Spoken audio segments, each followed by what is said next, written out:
Hello बच्चों। हमारा प्रश्न दिया हुआ है एब्लियोस्कोपिक मतलब कि क्वथनांक उन्नयन स्थिरांक की इकाई है। ए केल्विन केजी प्रति मोल या केल्विन मोललता माइनस मोल केजी प्रति केल्विन या के माइनस मोललता केजी प्रति मोल प्रति केल्विन या केल्विन प्रति मोललता प्रति केल्विन मोल केजी प्रति केल्विन मोल प्रति केजी या केल्विन मोललता। चलिए समझते हैं। इस प्रश्न की अगर मुख्य अवधारणा को समझें तो हमें समझना है होगा क्वथनांक उन्नयन। ठीक है, क्वथनांक उन्नयन। ठीक है, क्वथनांक उन्नयन जब किसी अवाष्पशील विलेय को किसी विलयन में डालते हैं तो उसके क्वथनांक में कुछ वृद्धि हो जाती है, उसी को बोलते हैं क्वथनांक उन्नयन, जिसका फॉर्मूला होता है जो डेल्टा टीबी सीधा समानुपाती होता है एम के।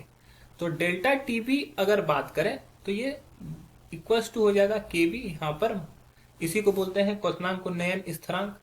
और क्वथनांक उन्नयन स्थिरांक इसी का हम लोग को यूनिट स्थिरांक का इकाई बताना है। इसका इकाई क्या होगा? तो अगर केबी का फॉर्मूला निकाले तो केबी का फॉर्मूला क्या हो जाएगा?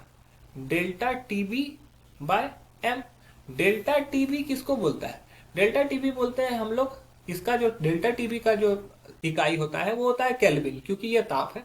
और यहाँ पर मोललता है। मोललता जो होता है, मोललता का फॉर्मूला जो होता है, मोललता जो होता है उसका फॉर्मूला होता है विलेय के मोल और द्रव्यमान का आयतन, द्रव्यमान का आयतन, सॉरी द्रव्यमान, द्रव्यमान ये विलायक का द्रव्यमान। ठीक है, द्रव्यमान किसका होगा? विलायक का। और विलायक का द्रव्यमान किसमें होना चाहिए? केजी में। तो इसका अगर यूनिट मोललता का यूनिट देखें तो मोल के लिए मोल होता है और द्रव्यमान के लिए केजी दिया हुआ है, तो मोल प्रति केजी दिया हुआ है। तो अगर हम लोग यहाँ पे डेल्टा टीबी का वैल्यू अगर इकाई देख लें केल्विन, और मोललता का क्या हो जाएगा? मोल प्रति केजी।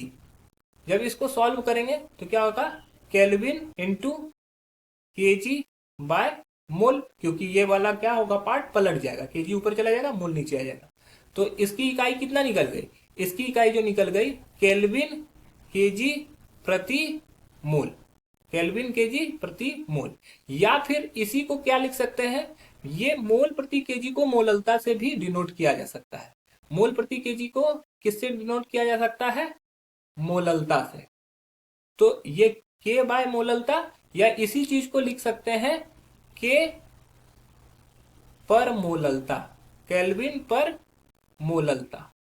तो या तो ये यूनिट हम लोग यूज कर सकते हैं या तो ये यूनिट हम लोग यूज कर सकते हैं। तो दोनों में से कुछ भी। देखिए कहाँ पे सही उत्तर दिया हुआ है। तो पहला ऑप्शन दिया हुआ है केल्विन केजी प्रति मोल, जो कि बिल्कुल सही है, या केल्विन मोललता, ये भी सही है। तो पहला ऑप्शन ही सही है। दूसरा है मोल केजी प्रति केल्विन, केल्विन नीचे नहीं जा सकता तो ये गलत हो जाएगा। केजी प्रति मोल प्रति केल्विन, प्रति केल्विन यहाँ पे नहीं होगा, गलत हो जाएगा। यहाँ पे केल्विन मोल प्रति केजी है, ठीक है, ये गलत हो जाएगा, क्योंकि केजी जो होता है वो ऊपर होता है, केजी प्रति में नहीं जाता है, नीचे नहीं जाता है, तो ये भी गलत है। तो हमारा जो सही उत्तर हो जाएगा वो हो जाएगा ऑप्शन ए। आशा है कि यह प्रश्न आपको समझ में आया होगा। धन्यवाद।